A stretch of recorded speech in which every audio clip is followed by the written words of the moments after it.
Listen, we live in an age of instant information, so isn't it strange that things have been hidden away from us? Governments think we need to gain their trust, but it's the other way around. Just take a look.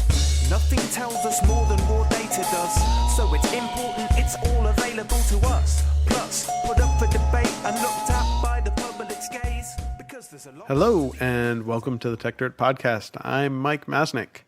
We are almost 30 episodes into this podcast, and I really wanted to thank all of you who have been sharing the podcast and telling others about it. We really appreciate that. It's been great to start to hear people who are just discovering the podcast now and are going back and listening to older episodes. That's one of the nice things about podcast listening, the fact that you always have that archive. Anyways, today we are recording at our co-host Dennis Yang's home in San Francisco, which is in a neighborhood where there's barely any parking available. So today, when I got here, I simply handed my car keys to a guy in a blue jacket who took it off somewhere that I do not know. I'm not crazy, I hope. I'm just testing out a new service called Luxe, which is spelled L-U-X-E, which has an interesting proposition, which is valet parking anywhere. You download an app, because of course you download an app. Everything today, you download an app, and then you tell them where you need them to pick up your car, which is anywhere in San Francisco and a few other cities, basically. And then they track when you get near to where you had told them you needed to be picked up, and they have someone there to take your car and drive it off to a parking location, who knows where. And then at any time, you can just open up the app and request that your car be brought back to you. And that's even if you're in a different location than where you started. It's valet parking anywhere. And the pricing is actually astoundingly reasonable. There are a few other companies in this space as well, but it's interesting to see. If this sounds a bit like a variation on the well-known concept of Uber, you're not wrong. In fact, there's something of a huge cliche in the startup world these days that every company wants to be described as the Uber for X. The Uber for valet, for food, for shipping, or for dog walking. And I'm not joking about that last one. Dennis, just before this podcast, showed me an app called Wag that has people all over San Francisco willing to show up at a moment's notice to walk your dog. All you need is the app and a credit card hooked up to that app. In some ways, this certainly feels kind of bubble-like, but it's also a fascinating explosion in this idea of the gig economy, in which companies are actually utilizing true human resources, people who have spare cycles, either on a full-time or part-time or even spur-of-the-moment basis, to help provide services that really increase convenience. Some certainly like to sneer at some or many or all of these services, arguing that they're just about pampering people or a typical Silicon Valley bubble. But frankly, I think it's fascinating on both sides of the market. First, it actually does make life much more convenient. I'm still amazed at people who mock Uber as nothing special, saying that it's just a ride-hailing service, not recognizing how much effort went into making it so much more convenient and more useful than the old way of getting around. It's easy to try and mock the sense of convenience, but you should never underestimate how powerful convenience can be in changing the way people act and do things. At the same time, it's also very interesting on the other side of the market. In the past, we've talked about what it's like to drive for Uber and Lyft, but all of these services are figuring out ways to give people jobs, whether full-time or not, increasing employment and opening up new opportunities for them. Some like to claim that these are somehow a form of exploitation, but in many cases, these kinds of jobs actually give workers greater freedom and greater opportunity than some of their alternatives. Either way, it's interesting to see just how many Uber for X's are showing up these days. So here to discuss them again are our regular podcast co-hosts, Dennis Yang and Hirsch Reddy. And Dennis, since you're the one who convinced me to hand my car over to these Luxe people, let's start with your thoughts on why we're in this age of Uber for X. So I used to say, I guess, after the first so-called tech bubble crash in the early 2000s, that the late 90s were an era of, I used to say this a lot, the late 90s were an era of convenience that we will never see again, funded primarily by the venture capitalists. Right. And that was back, I don't know if you probably remember like Cosmo. Cosmo where- being the classic example. the of classic example of, I was sitting on my couch and I wanted an Odwalla, and the corner store was, 50 feet away. But instead of going outside, I just ordered on Cosmo, and someone brought me an Odwalla, in 5 minutes or something. Right. So, and that was, of course, a spectacular flame out when they went out of business. They could barely make the last payroll, et cetera, et cetera. And I didn't actually, I mean, it was probably not visionary enough of me to see that we would be in this situation again, right? Isn't Right. that what Instacart is? Yeah, Exactly. exactly. Exactly. And so the first many of flame these outs- ideas have Yeah. come back around. Instacart is the new Cosmo or Webvan. Remember them? Like Webvan was Mm-hmm. was grocery stores delivered to But you. Webvan actually stocked their own groceries. Webvan right? stocked, and that was one of the big differences, I think. Did Cosmo also stock their No, own stuff? Cosmo would pick up stuff. Cosmo would pick up stuff, but they also did employ all their employees, which is another thing. Right. Webvan built huge distribution centers that were extremely expensive to run. Hundreds of millions of Yeah. dollars. I think Bechtel was part Mm-hmm. of that. I think George Shaheen from Anderson went over to be the CEO of that, and Right. they made it too complicated, right? And I think that another interesting comparison that I like to look at is TaskRabbit. Like Mm-hmm. that wasn't so long. They're still around. So what changed between then and now? So I think one thing is compared, TaskRabbit versus like the extreme proliferation of Uber for X. And if you just look on like Product Hunt actually has a huge list of Uber for X businesses that have now formed up, several of which I've used regularly now. Lux is one I haven't used because I don't park my car very often in San Francisco. And we'll see next week on the podcast. Yeah. So you didn't answer the question. So what made What Cosmo changed? fail and Instacart succeed? I think liquidity is So difficult. I think, right?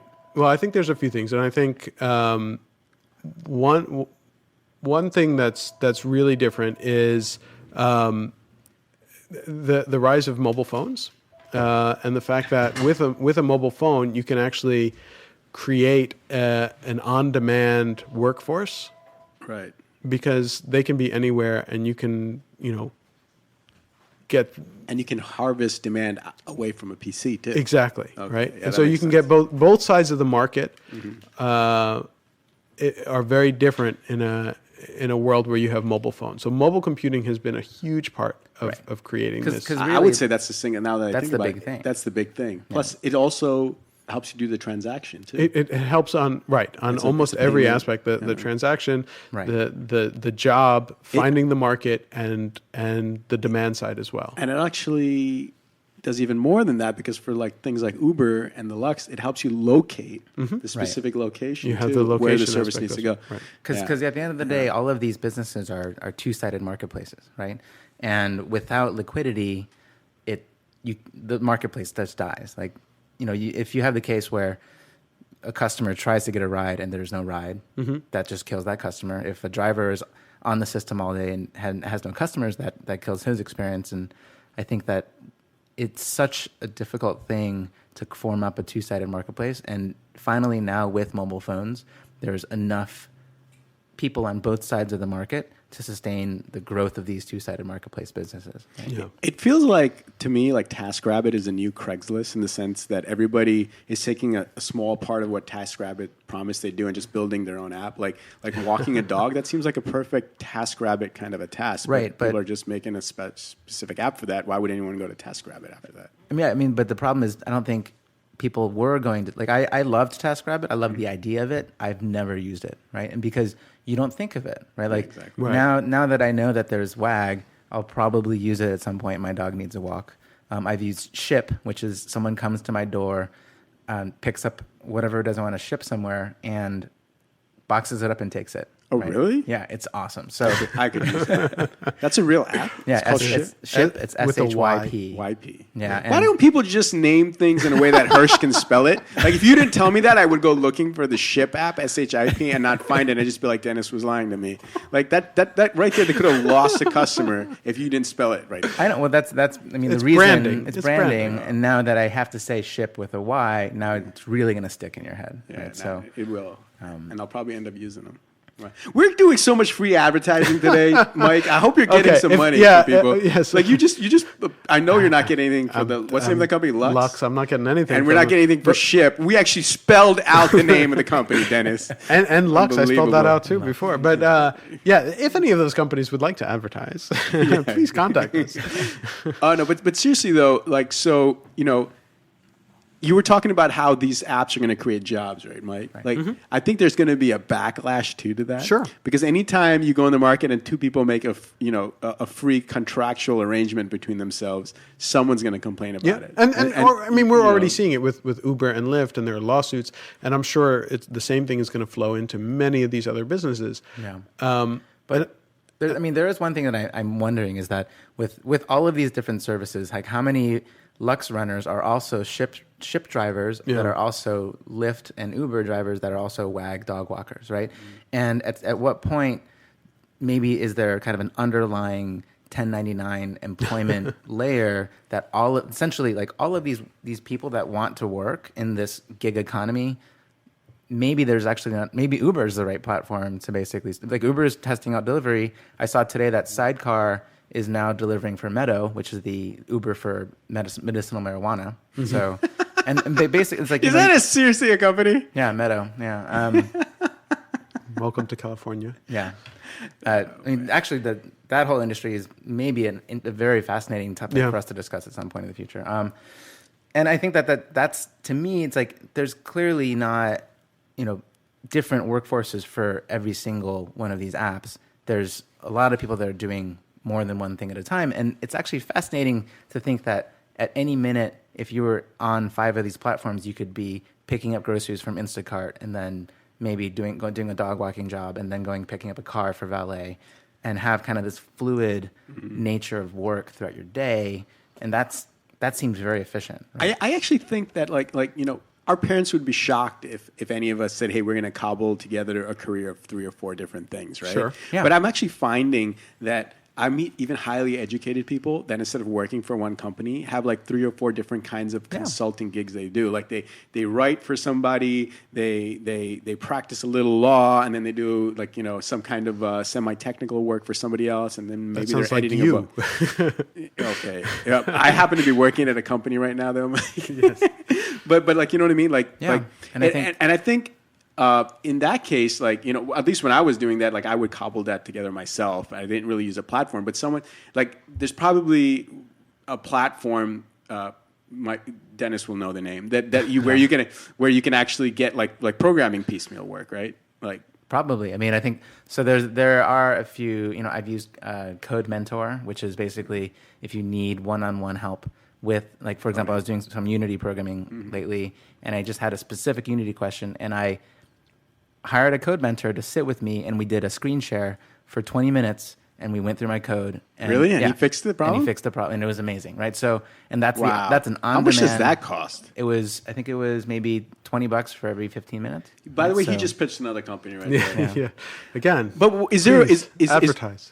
So do you think in the future, somebody graduates from MIT with a computer science degree, and they're like, you know what? I don't want to work in Silicon Valley. I don't want to work in New York. I want to live on a beach in Thailand. I've got this apartment. I've got a cable internet connection, and I just want to get 4 hours of programming in a week, and that'll pay for my whole week in Thailand. Yeah, I mean, you can do that on Odesk right now, and there are coders living on a beach in the Philippines that are doing that exact thing, right? Like if you actually are on Odesk or any of these freelance marketplaces, and you speak English really well, and you can test well and have good feedback, you can make really good money. And if you live in a foreign country that the cost of living is much lower, you're making bank. But that's actually very different, I think, than these the locale specific on-demand services like Lux and Ship and whatnot. And I actually, one question in my mind is, I mean, Mike, you mentioned before, parking your car for the whole day for $15, that's a really good price. That's here in all San it Francisco. costs? Yeah. It's bundled, so it's the valet service plus the parking together is $15. $15 all day. Where did you park it? What do you mean? Right here? He doesn't know. I literally pulled up in front of Dennis's garage. Yeah. And A guy with a jacket showed up. For the record, we're in Soma, where parking, it's unheard of to get $15 a day parking. Yeah. Yeah. There's no way that car's parked in Soma, by the way. No, of course not. That guy's Of in course not. Oakland. No, but Yes, does it- but that's fine, right? Because then they're making more efficient, right? So they can find parking lots where maybe they could charge $5 for Well, the what day if you or need your something. car now? What are you going to do? I hit the button on my phone. They go get texted it. me and they'll come. How long do they guarantee you? They before you say get your car? 15 minutes. Give them 15 minutes. to get the 15 car. minutes. I mean, So- do you care where your car is right now? I actually don't care, and I actually would love to. Like you guys know about this, right? My car being broken into like 5 Yeah. times, and I'm presuming if a valet takes it, he takes it somewhere where my windows won't be broken. Hopefully. So yeah. they have an overnight fee. Yeah. Well, I'm not going to do that for my daily park. I because I live here. And But I'm that's not actually, gonna- I mean, but- that's one thing that I'm wondering about is that it's all about the other thing that these companies touch upon is utilization, right? Like, Yeah.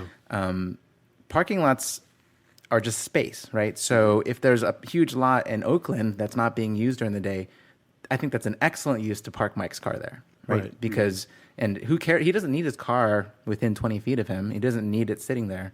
And at night, if your car, someone takes it away, and you don't even drive your car. Like, No. if they take it away and at the push of a button, it arrives in 15 minutes, you don't care where the car is. I actually don't even care if right? it takes an hour to get it. Yeah. I don't even care. I'll pay for the gas to go back and forth. Right. To keep I use my car like once And a week since maybe. they have your car, they'll gas up your car if you want. and they'll rent it out to someone else, Dennis. Is there a company that does that? That's Flight Car. right? Yeah, so we were discussing there are companies that do that, but like Flight They Car will will do park that. your car and then rent it out for you? Yeah. and give you money, right? Yeah, So and so with Flight Car you can make money. Are you kidding me Based about on this? No. based on what kind of car Do you- you have. do you that's not live that's here? I do live here, but I've not heard of any of these startups except maybe Odesk. but Flight Car. What? Flight Car is for the airport, so it's like if you're going away for a week, yeah. and then Or if you're Hirsch and you don't need your car for a month. right, so you can give it and they'll rent it out for you, and Do they hand you back a jalopy or something like that, or is it still in good condition? No, that was the way your car was in the beginning.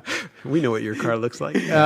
But and so there are some interesting things. I mean, there's also like relay rides, which also will let you rent your car out to anyone who wants. No, but I want the parking advantage of where I just get rid of it. I'm like, I don't need it, and then when I want it, they bring Yeah. it back like a loyal horse. I or mean, dog. basically, like what we all want is the George Jetson car, right? Where you arrive where you're going, you push a button, and it just folds right up into your briefcase. And that's essentially what this is. You push a button, your car disappears. You go about your day. You push another button, your And the car car reappears. reappears. Like it's magic, right? You don't care where your car goes. Yeah, and this company is probably not a public company, so we can't even invest. It's a brand You can new. go to- So you like this company? You seem to be a I fan. think Lux. That's the name of it. It's Lux. There's, and there's also Zerx, which is a competitor. Here That's in San brilliant Francisco. for San Francisco and New York. Think about how brilliant that is. Like, So I know of 3, and none of them seem to be deployed in Manhattan right now or New York. Yeah, I New think York Manhattan City. is just too difficult. Yeah, but that would be amazing. But here they do it. And again, my car is currently in their hands. So let's not declare it magic until I get until it it actually gets back. Right. stay tuned next week when we learn if Yeah. Mike got his car back. But conceptually, I'm willing to somewhat take this risk for the sake of understanding And this. they, But and they probably have some kind of insurance. yeah, they do, and they're very Yeah.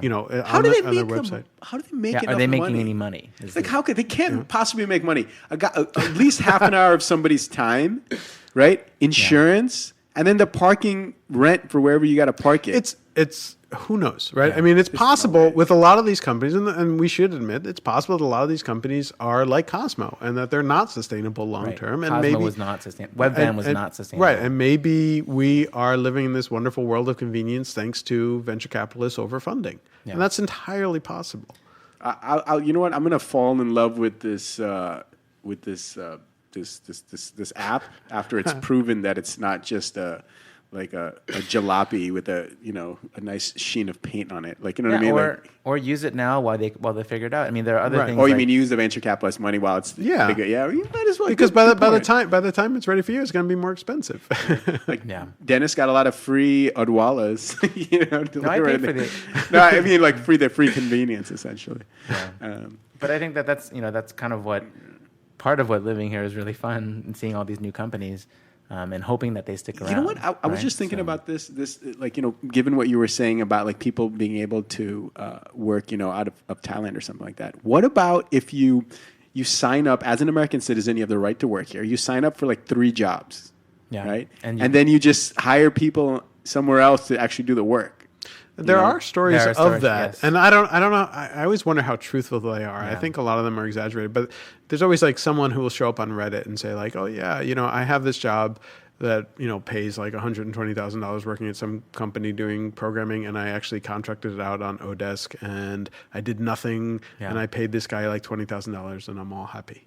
But There's if I would say if you're able to manage that team, if you're able to manage a remote team and get your job done, I don't see a problem with that, right? Like, There's a lot of job descriptions that I see Yeah. in American service companies where it's essentially they have like some random liberal arts like manager, quote unquote, person who's on the ground here who will like farm out the work to like this back office team that does the actual Yeah. like coding stuff. And I was just thinking the only reason your job exists is because they can't bring those guys over here to just No, work but and get it done. I mean, the management of that project is actually work, right? So No, and- I agree with that, Okay. but it could be done by someone. Who's But I there, mean, some right? some of this is just market inefficiencies in practice, and so like honestly, like something like Lux is cool, but if you think about a future in which we have self-driving cars, then it's probably not necessary, right? right.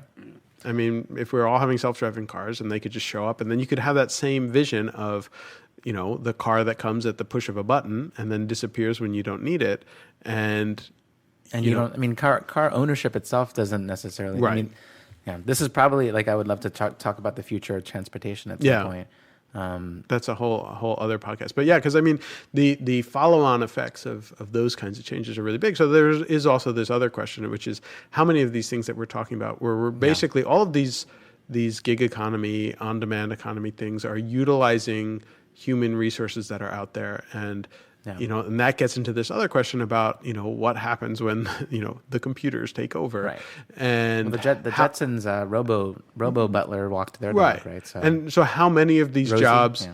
I mean, it's interesting that all these jobs really are utilizing underutilized human time and resources. How many of these can be automated? And so will they be automated away? And how many of them actually rely on the fact that human beings can do things that are, very, very difficult for computers and robots to do? Well, there's a certain amount of stuff that it's going to take a long time for computers to do. I think dog walking is actually it seems really easy. I think it's actually probably pretty hard to get it right because yeah, my dog is very finicky. yeah. Not only that, I don't think dogs would respond very well to this robotic little wheel Yeah, thing my that just my, kinda pull my them dog out. goes crazy every time I bring out the vacuum cleaner. I See, don't there think you it go. would handle So it. exactly, and so there's certain things that I think are pretty safe, but driving might not be one of those things. So the kinds of things that are like your Instacart driver, your Uber driver, those are probably hard. But regardless of that, there's always more stuff that people need done, right? So I'm not really afraid of those people running out of jobs to do. I think the question is are those jobs going to generate enough money for people to live well? Sure. And this, that's a segue right back into your previous podcast about a basic income, right? Yeah. And I think people right now, it's still like one of those really fringe ideas. I think within our generation, within our lifetimes, I should say, or maybe in the next couple decades, we're going to see that's going to stop being a fringe thing and be like a real election point, at least in some countries, right? Like, Yeah. it's gonna become an election issue because I think at a certain point we got to stop this this kind of facade of creating essentially busy work for people to just do to have their middle class lifestyles. Like, there's a lot of jobs in big companies and in the government. They're just busy work. You just shuffle papers. Your job could be eliminated. You're not doing anything useful. Why not just send them home and just pay them 90% of the money? They'll be happy. We'll be happy, and just it's just, We're getting a little off topic. yeah, here. but you know what I mean. Yeah, Yeah, I mean, it's totally off topic. I don't know how I even got. No, there. You no, guys got to I- rein me in sometimes. no, but I mean, it's interesting because it is sort of the implications of some of this stuff. But I do think we're at an interesting moment, and we're seeing more and more of these companies. And I mean, are there any Uber for X's that haven't shown up yet that we think we need, or that we think will actually come about? I mean, every new one that shows up, I think, is ridiculous, and then I come to rely on them. Right. So. Well, that was my reaction when you told me about these people who come and take my car. You know the thing that TaskRabbit did wrong, I think? They would have owned all these markets. They should have just they should have made a mobile app that has a location thing and a generalized way for you to post generalized requests for labor onto the map. And then But another way sometimes when you're not specifically good at any one thing, Yeah. people don't know when to use you. Right. Yeah, So, exactly. Yeah, I mean, having the really clear use cases Yeah. is that's really powerful. Yeah, and then it also reduces that whole negotiation step, which is you're saying, hey, who would like me to take me to wherever downtown in their car, and then you get 5 offers, and you're kind of going back and forth, and like that friction will kill a marketplace. Like, Or you could just right bid. away. You could just bid it say what you're willing to pay and see if anyone takes it. That's one way of doing it. Sure, but Yeah, still, and some of these do try to do those kinds of things where they make it more of a true marketplace. I mean, Right. you can make an argument that many of these with fixed pricing are not necessarily a true marketplace, as opposed to just a connecting like they're platform. connecting platforms, Yeah. or e-hailing is what some people are calling Do- Uber and Lyft, right? Do So do Lyft and Uber essentially charge the same amount? they're in a price war, like So constantly. they're going lower and lower. Yeah, Yep. Who's eating that difference? Is it the drivers? The drivers are the eating drivers are difference, yes. not happy. Yeah. So the prices keep going lower and lower. Yeah, Yeah, the prices are going lower and lower, and I think that's at some point they can't go much lower. I mean, I took a Lyft line the other night. It Yeah. was shocking. Me and Lex together, my wife. Yeah. Me and Alexis. We traveled from the marina to where I live. Right. And which is pretty far, It's like Yeah. Was probably it $5? It's Yeah. like $5. I'm like, are you kidding me? Who's making money? I wouldn't drive anyone myself, a friend, for $5. That's cheaper than Muni for 2 people. Yeah, exactly. Right. It's the same. It's actually the same price as taking the public bus system. Right. So Yeah. yeah, which is crazy because I mean, in the early days, Uber was actually it was fairly pricey, and people were willing Right. to pay for the convenience. I've paid $20 for that same exact ride. That I paid 20 $5. is actually low. I mean, I think back in the day with taxi cabs, a Marina to Soma ride would cost around $40, right? So, and I think that's $40? No. yeah, it was expensive. I mean, that said, I think that like I do really wonder, which services really do require the density of a San Francisco or Yeah. of a Well, of that a- I mean that does of a raise city, a different issue, right? which is that like how many of these things, right? I mean, are these Yeah. the kinds of services that will only exist in cities, and then people, and I mean, like I live in the suburbs. Lux doesn't work for me, but there is also plenty of parking there. Yeah, so- you don't need it. This guy lives in parking land. Like, when do you not have parking where you live? You always have parking, right? So, but like would a service Down like the block. Ship would Yeah. that work when it's $5 per shipment, right? And if you're a runner, unless you're doing 2 pickups an hour, Yeah. you're making $10 an hour. Like if you're trying to do that in the suburbs, you're not going to be able to get the density of pickups. Is that to really make- the price? Yeah. Like $5? Yeah. And then- in addition to the postage. Right. I mean, are there other concerns too about like with all of these different services running out of people? Even if you have people who are doing multiple ones at once, Yeah. and you talk about sort of cobbling together a career or something. There's no running out. The wages will just keep going up until it equalizes again. Right, but if the wages go up, but if the prices of the services keep going down, you're going to run into some sort of conflict pretty quick. right? The service price will have to go up too, right? Yeah, I mean that is one interesting thing. In building a 2-sided market, there's actually a pretty good paper about this. Is you typically have to subsidize one side of the market, Right. And according to the number of ads I'm seeing right now for Lyft and Uber, it seems like they're subsidizing the supply side more. I mean, on the price, Right. they're definitely maybe generating demand on the price, but they're advertising. Like have you ever seen an ad for Lyft or Uber for the ride side? Not really. Like I no, see yeah. driver ads all the time. Yeah. It's actually, on Facebook, Yeah. Yeah. they're wasting their money. Like, Maybe. Well, but it got me. It got Dennis. That's how Dennis ended up driving for Uber. but you don't drive now. When you get No. busy, you just don't. He No, just I does don't it for drive. entertainment. They want Right. someone who's a steady driver, not a dentist that like wastes their time. but I mean, it is interesting because, and that's why like Lyft and Uber are raising hundreds of millions of dollars. And a lot of that is actually going into subsidizing the drivers. Yes. And so it could go back to, maybe this is a Cosmo situation. Yeah. Maybe on a different scale and maybe different issues. And I mean, is that a pyramid scheme where at some point when the money runs out, then the whole thing comes tumbling down? Yeah. I mean, it's entirely possible. What, Uber and Lyft? No, there's just, you look at their revenue numbers. Like I heard some ridiculous number for like San Francisco was in the hundreds of millions of dollars, and it was like, they'll figure out a way to monetize that. Trust me, if they're doing okay at $5, I'm willing to pay $15 for that service. They have a lot of room to make a profit, and just because the two people are competing right now, eventually they'll slow down. One of them will have to, and the other will gratefully follow and increase prices too, just because they just need to make money by then, right? Yeah. People are going to be sick of bleeding cash. But until then, I'll happily take a $5 ride from Yeah, exactly.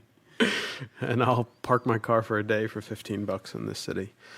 So I think that about sums it up. But I don't know, do we have any sort of final thoughts in terms of this rise of all these Uber for X's and kind of... I was just thinking, we haven't really talked about this, but I was thinking in a world where you can aggregate demand like that, it can be location based, you can sell a particular skill set, we should start seeing some physical manifestations of that in the kind of infrastructure that is provided to the service providers. What I mean is things like, instead of having a restaurant, it's really a rentable food service space that someone can sell a food service in, right? Like I'm a chef, I go to this neighborhood, I'm say, hey, anybody who wants this kind of food, boom, it's like a commercial kitchen, but with a service, or things like that, right? I mean, David Chang from Momofuku in New York just launched a restaurantless restaurant, right, where they'll essentially bring the food, they'll plate it, they'll do everything in your own home, so you don't need a restaurant anymore. And they do it in their house. They'll do it in your house and bring it right to your house, like a full plated meal. But I mean, but they don't prepare it in your house. I'm not sure exactly what the logistics of it are. I saw that they had launched. There are similar things like Spoon Rocket and Sprig that are attacking the food space, but I think you're right. Like that's a whole other area. Yeah, but forget that because it sounds like maybe he's going to tell me that this my next idea is also done. But imagine like you're a barber and you want. Yeah, there's shortcut. Yeah. Wait, no. I mean, literally. Yeah, it's called Shortcut. So you do Uber for haircuts. You push a button, a guy comes and cuts your hair in your house. Yeah. What else do you want? My point was going to be house calls for doctors. Yeah, they have that. My point was going to be like, imagine there's like you could in different neighborhoods there's different like haircut chairs that you can rent where people can go and then get their favorite barber. They'll come and do it at your house. Shortcut is Uber for haircuts. Doctors is Heal. On-demand doctors. There's actually a few. Ones. Yeah. My brother has actually done on-demand vet where he pushed a button and a vet came to their house. So this is.